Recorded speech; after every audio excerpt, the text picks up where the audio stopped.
Hey, what is going on everyone? Coach Ashes here, bringing you another video. Today we're going to be doing a run through and a breakdown of the Operation 3 Gridiron patch notes for Gears 5, sorry, I forgot. They took out the of war. So for Gears 5, we've got a new update. Operation 3 Gridiron is dropping Tuesday, March 31st. Tuesday, March 31st, new update. Let's go ahead and take a look at it. So the first and biggest thing is the new game mode Gridiron. This is what we've been waiting for. It is a single life objective game mode where there is a flag somewhere in the center of the map and moves depending on the round. And both teams have to go grab the flag and get it to the other team's end zone, kind of like football, to score a touchdown. You get 2 points to score the touchdown. If you kill everybody on the other team, you will get 2 points, and that will end the round for the elimination victory. And then if the round ends after the 2-minute timer, which I believe they said it was 2 minutes, comes to a close, then you will get 1 point if you're holding possession of the flag. If nobody's holding possession of the flag, if it's just a complete stalemate, then I'm pretty sure there's some like win condition of the next person to grab the flag wins or something crazy. I don't know for sure. We'll test it more on Tuesday, and I'll release another video then. But yeah, that's what we're looking at for a new game mode. And then its first to 13 points wins the map. It looked like it was divided up into quarters. So each quarter has 3 rounds, and then each round of each quarter is a different flag location. And it looks like it's on a cycle. So it's like left, center, right, so on and so forth. We'll see what that kind of looks like more into, on the 31st. We'll play around with it, test it some. The exciting part is that our team is going to be competing in the Emergence Day series, and that will be on Gridiron. So we're excited for that as well. Hopefully they've announced that by the time I've uploaded this. You're probably watching this on Monday, so the patch comes out tomorrow. Yeah. The rest of this post is about the heroes and the PvE stuff. If you want to read more about it, here's the link, gears5.com/whatsup-operation-3. But I am not a big PvE person. The only big thing to pay attention to is Cole is coming, Clayton Carmine is coming, and then for the villains you have Queen Myra and Theron Guard. We've also got a very big map coming, Panu, I believe it's called. It looked freaking massive in the stream that they did. It's a big jungle map. It's pretty dark. So I don't know if this is a competitive style map. My initial guess it's not, but we'll see. And then they're also bringing back canals, and then they're also adding maps for the 2v2 game mode, so that's pretty exciting. They also make a note about how they've been focusing on the wrong things for maps, and more maps will be coming soon, but it's something that they're focusing on. And then obviously all the unlockable content for the Tour of Duty. This Armored Ronin Cantus looks brolic, so that's pretty exciting. And then they've done some improvements to the gameplay. They've got some animated stuff for the characters, achievements, more and more and more. The other thing, the big thing that I really want to talk about in this video is the versus tuning changes. These are going to be really, really big changes. So let's go ahead and focus on these. So the first thing we're looking at is the momentum and the roadie run speed boost. So for those of you who don't know, when you up a corner, you get an up A speed boost that is in order to balance out the change of not roadie running. So gaining a speed boost from a cover slip, aka the up A, vault or step up requires a short time at maximum run speed prior to taking the action. So the threshold to that maximum speed prior to taking the action, you must be at 90% of the maximum roadie run speed for a quarter of a second before a boost is available. So basically you need to get almost like the full roadie run speed. So I don't know if you guys have ever noticed, but when you start roadie running, there's like a gradual increase to the speed. It's pretty quick. It's like over 1.5 seconds or so. So you need to get to your 90% of full speed before you can get this speed boost. If you don't do that, then you don't get a speed boost. Like if you're just a casual player walking around the map and you up a corner, you're not going to get a speed boost. You have 1 second to activate this speed boost when you do the cover slip or the vault or any of those other animations that activate this speed boost. So if you get your 90% speed and then you don't use it within 1 second, you're not going to get it. Basically resets the cooldown and you're not going to get that speed boost. So Let's say you roadie run max speed, you stop, you strafe a little bit, and then you try to go for an up A speed boost 2 seconds later, you won't have the speed boost. Stopping power is also considered. So if a player past the speed threshold has their speed reduced below 90%, their threshold will be reset. So stopping power will be pretty important. Lancers will be important. Blind fire, this is a big one. Decrease the transition time to blind fire to 0.15 from 0.25 seconds. So this is actually a pretty dramatic change. This is, a 0.1 second change. So this is basically, if I'm reading this correctly, this is how long it takes you to actually blind fire. Which, I mean, that's a pretty big change.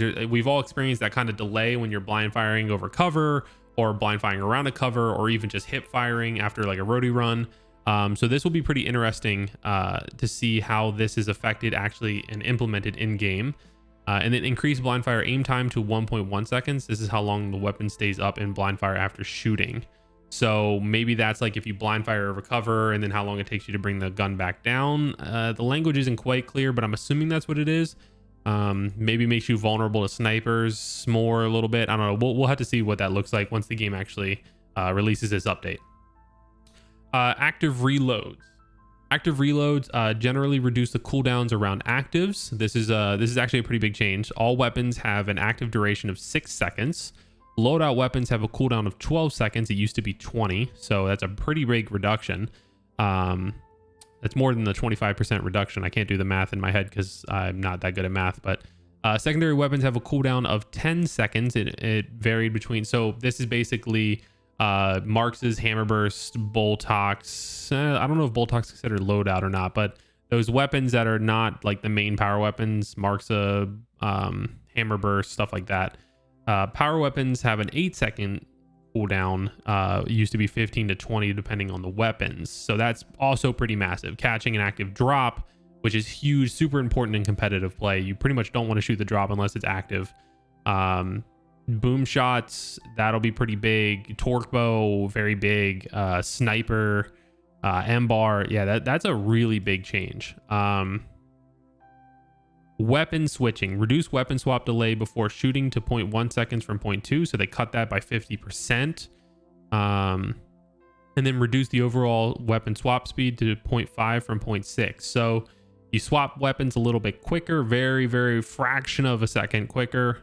And then you can shoot faster before. So they added that delay. So basically, if you guys remember, like a couple weeks, maybe like a month or two ago, they added that update where you can switch weapons really quickly. And in fact, shout out to Razored Edge. He had that clip of him switching back and forth between weapons.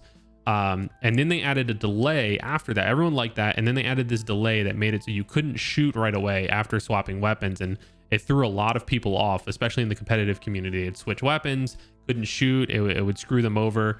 A lot of us actually didn't like it. I didn't like it. So now they're decreasing that time, and they reduce the speed again of the weapon swap. So we'll see. This will take a little bit of play testing to see kind of how we feel about it, but promising changes. The fact that they're cutting this in half is good, because that actually makes a big difference. It happened to a lot of people. Weapon specific updates.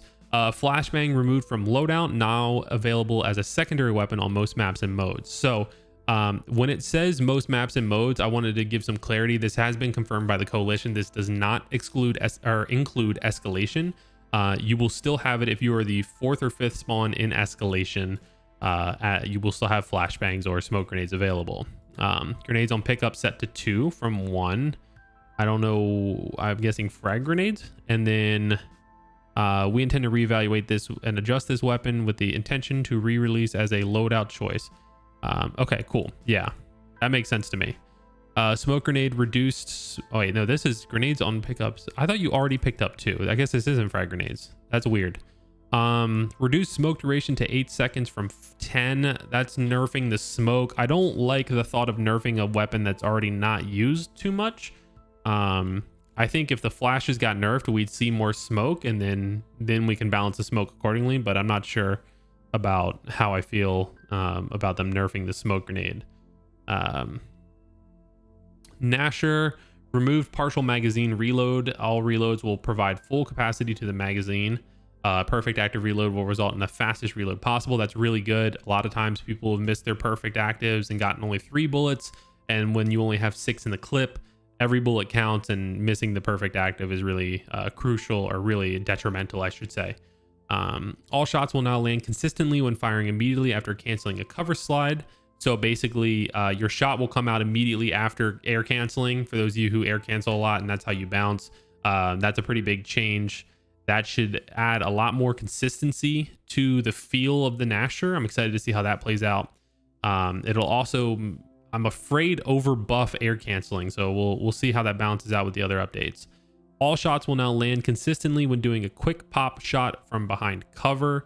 That's kind of a vague wording, so we'll see what that means, but hopefully that it's pretty promising. It sounds like they've just kind of lined up the timings a little bit better from the animation and the actual shot coming out.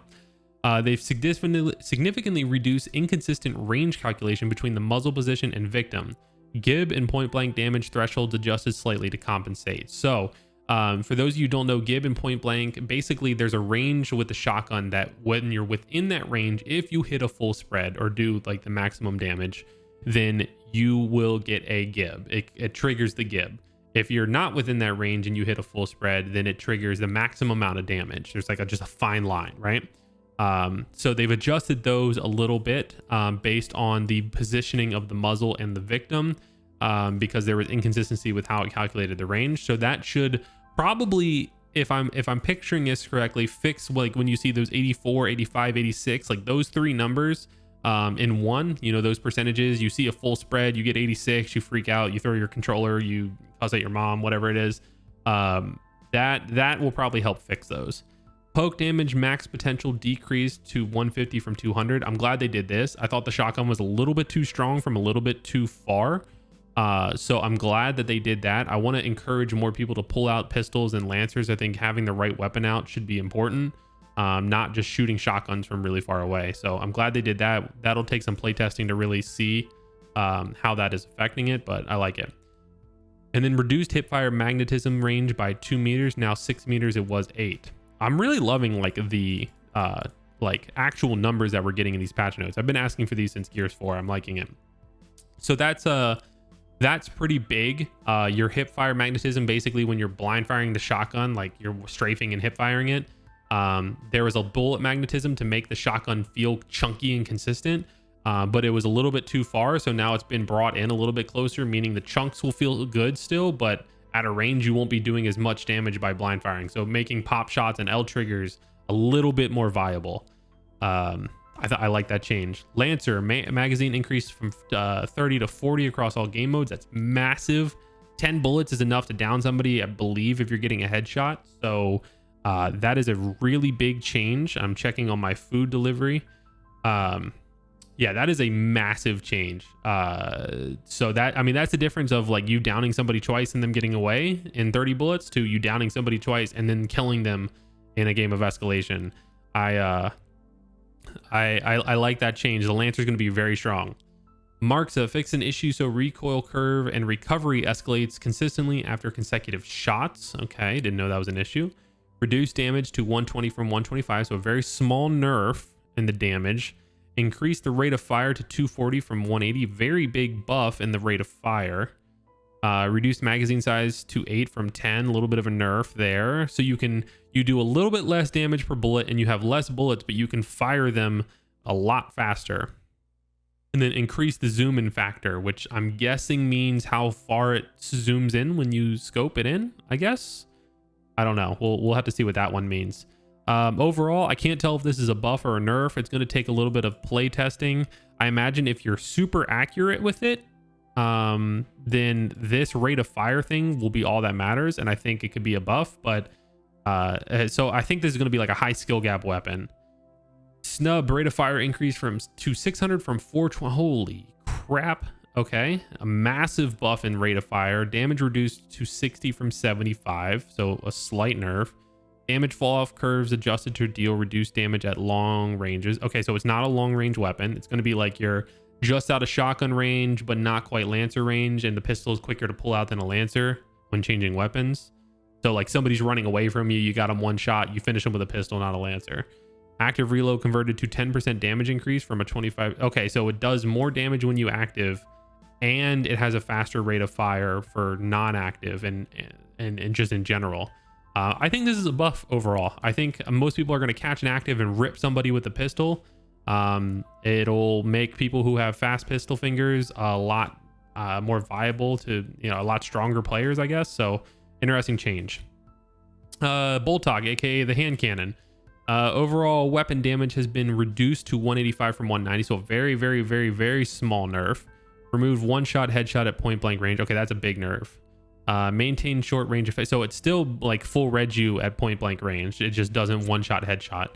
Mid to long range damage fall off increase, so that damage is reduced at 12.5 meters and beyond. So basically, once you get past this range, the damage drops off a lot, and it becomes less and less effective the further and further away. So it's no longer like a hand sniper rifle that you see like headshots across the map. That's good. And then active reload damage increased to 20% additional damage. So active reload Boltok is going to still hurt like a truck, but at a range it won't be as strong. And then it can't point blank headshot, so you won't see people like identivs or powers like wall bouncing into you with a Boltok out. It'll still do a lot of damage, but yeah. And then drop shot rounds on pickup reduced to 2 from 3. This is a pub match thing. This is not a escalation thing. In escalation, it's only 2. So that applies more to you King of the Hill players, TDM players, things like that. There's now only 2 bullets, so you're matching the escalation. Overall, I'm really liking the direction of these changes. They're slowing the game down a little bit. They're making the weapons a little bit more balanced, and they're communicating it really well. A lot of these I will have to kind of feel them and play with them in game before I really know how I feel about them. I'm really positive about the Gnasher and Lancer changes, and Snub will be questionable. Boltok's questionable. Marks will need testing. And then obviously the movement and everything I'm excited about. Yeah, I'm really positive about overall this update. I'm really excited about the content. This is not just me being a yes man. This is me like this is me genuinely being excited to play the game again. Like I'm actually going to be playing Gears again, assuming that this update brings the right gameplay feel with the right game mode in Gridiron. So I guess look out for more Gears content on the channel. This has definitely got me optimistic. So we'll see how it is. I'll make more videos kind of testing things and seeing how they are and giving you guys an update after the patch comes out on Tuesday. If you want to check it out for yourself on Tuesday. That's going to do it for this video. Thank you so much for watching. What is wrong with me today? What is wrong with me? I think I'm just riding high because we won our Pro League match. Anyways, thank you all so much for watching. Make sure you subscribe to the channel if you want to help support. Follow me on social media, and I'll see you all in the next video.